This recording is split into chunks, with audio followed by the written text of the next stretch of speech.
waa sadiitu jedhaa jira. Tokko warra ammallee mootummaa kana ijibbaatame yoo dandeenye kuffifnee yoo dandeenye jechi amma jawween fa'a jiru yoo dandeenye warri harka dheeraadha akka duuba jechuudha addunyaa keessaa dhiba dhufan jedhan. Takka isa inni lammataa Ijipti wanni jara cinqe'an. Sadaffaan jarri qilee kan dhatte waan amma dubbadhu kana. Jawween nambar waan warri jawwee jechaa ooltan kun Jawaar Maamman naa qabadhaa akka gaariitti jecha Mustafaa Tulluu isiniin jedhu kana barreessi qalama daabaatiin naa kaa'i guyyaa tokko ka kijibaa naan jettaa ka dhugaatitti itti. Jawaar Maamman wanni hirriba isa dhoorgee olii gadari'u maali? Ijoollee Oromoodhaa gaafa jijjiiramni dhumatte san abbaa itti goosifte addunyaan.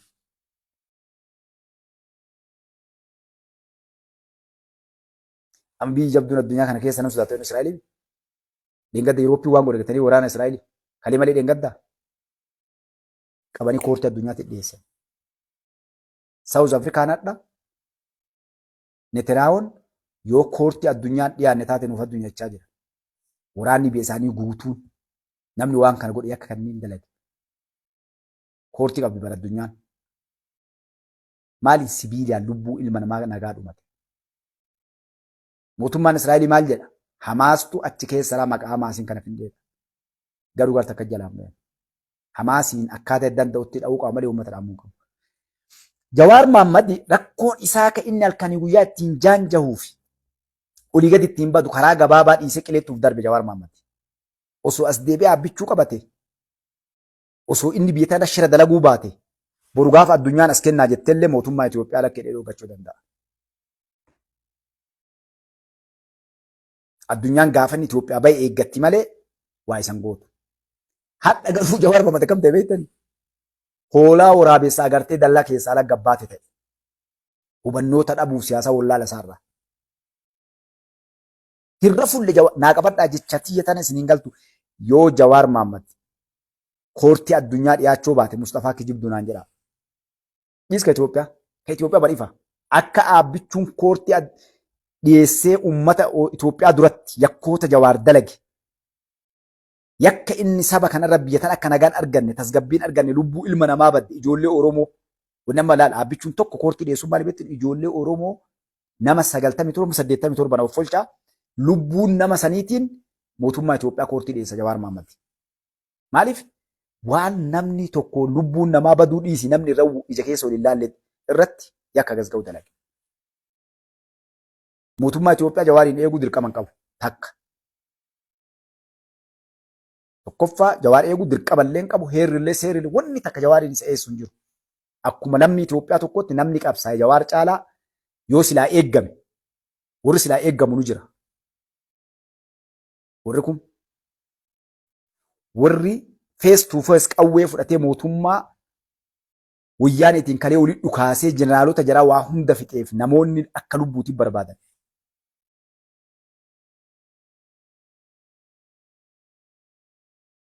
Jawaar dandalan yooma jijjiirama sanuu Jawaar fidee haa jennu. Uummata Oromoo naannoo hundarraa buqqa'ee akkasitti wareegama itti kafalee wayyaanee salphisee biyya keessaa buqqise sun isaantu eegumsi isaanii mala jechuudha. Warra biyya keessa taa'ee ifaan ifatti dura taa'aa qeerroo warra ijoollee qeerroo dura taa'anii ijaaranii hogganoota gabbaanii gartee wareegama kafalan kanneentu eegama sila. Kama mootummaan kun ofii fedhii ofiitiin eege gabbahee mootummaan eega fedhii ofiitiin eege nam tokko waan sii kenne yeroo fedhe sirraa fudhata. Heerri Jawaaraa eeggamu dhee paarlaamaan murteesse yookaan uummanni wal gahee manguddoon wal gaheetti bara uummanni ummaan osoo paarlaamaan naqin osoo heera biyyaatuun naqin osoo uummanni wal gahee bara nama kana boonuu eegaa eeggamuu qaba jedhamee waa murtaamee taameetiin eeggamee Jawaar iyyillee achi biraan eeddoo ofii qaba Jawaar Mahammad. Ka mootummaan kenneef ramadeen malee eeddoo mataa ofii qaba.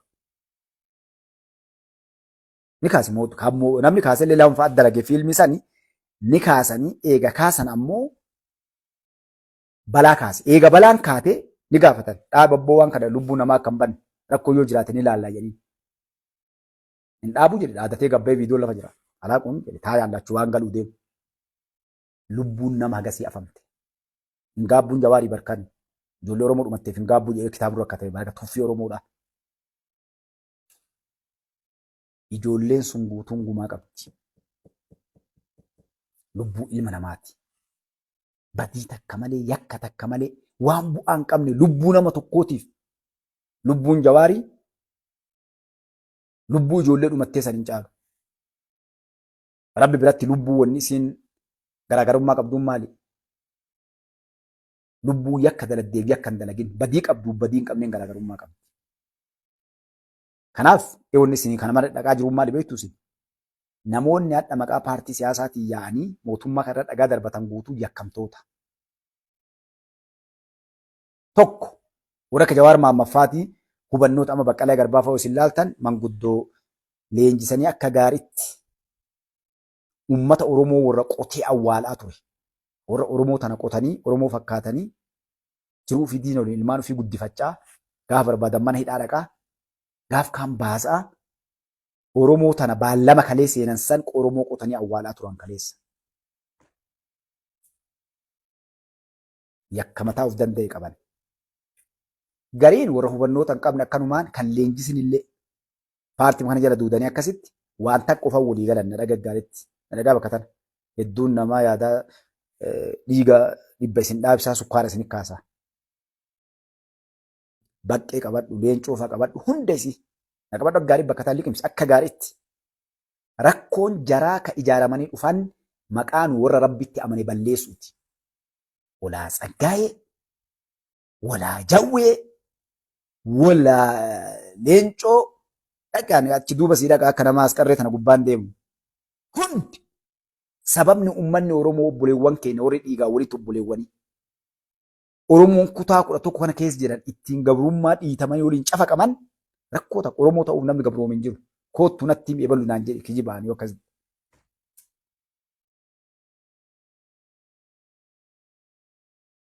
Haga uummanni Oromoo kun guutuu kiristaana ta'uuf eegaa turan.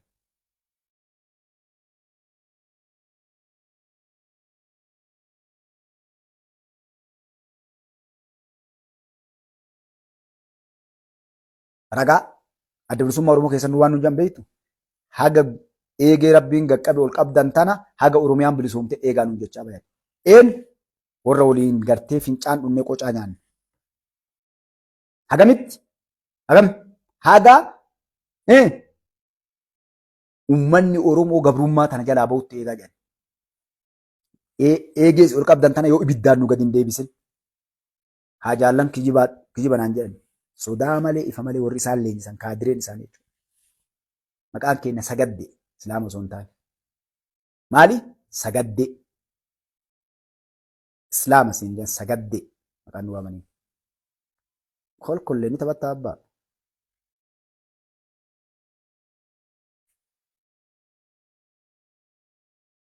Leencoo Lataa Minisootaa irra dhaabbatee.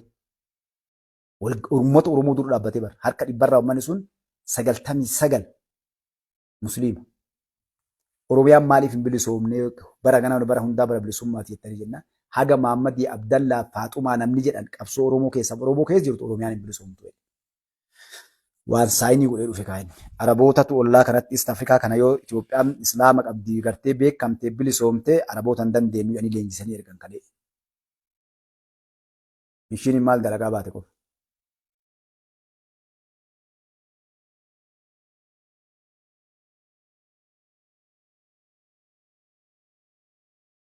Ragaan an jetta? Yaa siifite. Dhaaba maqaa Islaamaa dhaabbolee namni Islaamaa dhaabee jala deemannaa fi tokko jira. Jaarraa abbaa gadaa Itoophiyaa miti Afrikaa fi addunyaa riphee lolaa barsiise. Jagna hadha faarfamuuf seenaa yeroo waa dubbatan kitaabni 100 katabuuf Jeneraal Waaqoo Guutuuti. Kutaa kamtu Jeneraal Waaqoo Guutuu seenaa Jeneraal Waaqoo Guutuu katabee. Eenyutu qabsoo uummata Oromoo isa eegale jedhan yellen. Because Muslim. Jaarraa abbaa gadaa waan irra ulfinnu kan adda bilisummaa Oromoo qubee uummanni argeedha qubee afaan Oromoo. Alaabaa uummata hunda irra ulfinnu kan. Maqaaleen dhaabamudha. Dooktar Eenyu barreessuu hin jennu. Ija nu dhaban malee ija. Nu sodaatan malee barraadhallee dhiira nu keessa jedhaaf sodaatan malee qubee afaan Oromoodhaa silaa qaata galchan. Kemoon sababa musliima ta'eef. Lamma Magarsaa maaliif laagaama ajjijjiirraa jedhe rabbi gaafa san dhugaamin. Laagaama ajjijjiirraa nuun jedhe bar qubee. Abaa caarraa akka waan qubee tana inni lafa kaayee bar qubee maanu abbaan qubeen ta'e nuti laatiin abbaa qabdi qubeen. Nullee Oromollee itti fayyadamne malee addunyaalleen qubeen abbaa qabdi jijjiiruu hin danda'u. Inni laa irraa kaasuu hin danda'u. Illi irraa kaasu ABCD jettee teette malee laa jettee hin kenneef gartee warri laatiin qubee kaa'ellee jechuudha. Garuu waan godhan dhabanii sadarkaa kana deeman. Jaarraa abbaa gadaa bar rabbiif hafi malee gaafa baaruu tumsaa achi ajjeesan jaarraa ajjeesuuf dhaqan. Rabbi jannataa isaan haqan soorsa jagna san. Isaanii ol barumsa qaba gaafas. Amma namni gadii waan jedhu leencoonfaa nama barate. Jaarraa abbaa gadaa hin baranne. Lachuu barate barumsa biraallee.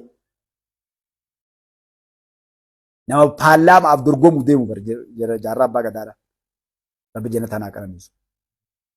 Nama diiniinillee ta buddeenaan nyaatan addunyaa kanaanillee nama barate.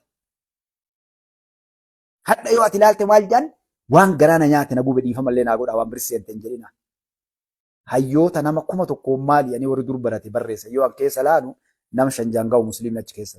Garuu namoonni baratan yeroo sanitti ka jiru namoonni baratan doktoroonni jiran ummata musliimii ijoollee musliimaati. Garas nyaata bara waan dalagamu wallahi waan garii yoo ati ilaalte waan nurra dalagameef godhame. Numa kana dayyuusa taanee bar ummanni guddaan akkuma gaafa Oromoon ummanni guddaan dayyuusa ta'ee naannoo Amaaraatii dhufanii namni qubaallaa akka namni 500 hin geennetu Oromoo miliyoona 5 fixe. Miliyoona 10 Oromoon gaafas warri namni 500 hin ga'u an 500 nu teenatti laakka'ee.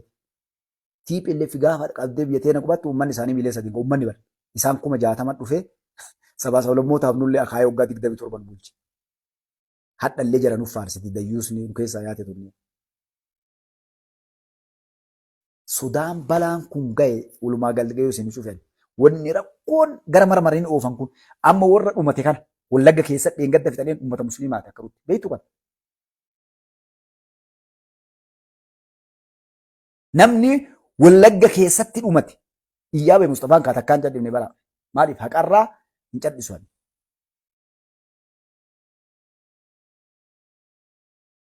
Waan nu taane waan hadha nu ta'aa jiru rabbi amanuuf amma.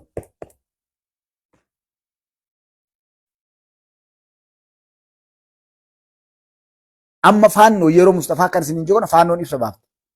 Maal jette?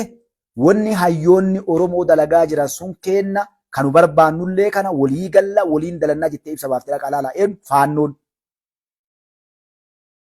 Faannoon maal dalagaa jirti? Uummata tuulamaatiin maccaa fixaa jirti yeroo amma taa'ee dubbadhu kana. Ilma namaa qaama saalaa irraa murtee jiraa isaa harkaaf maal kan irraa murtee nyaachisaa jirti. Yeroo Mustafaas gubbaa taa'ee dubbatu kana. Jarri garuu walii galanii waliin dalagaa jiran.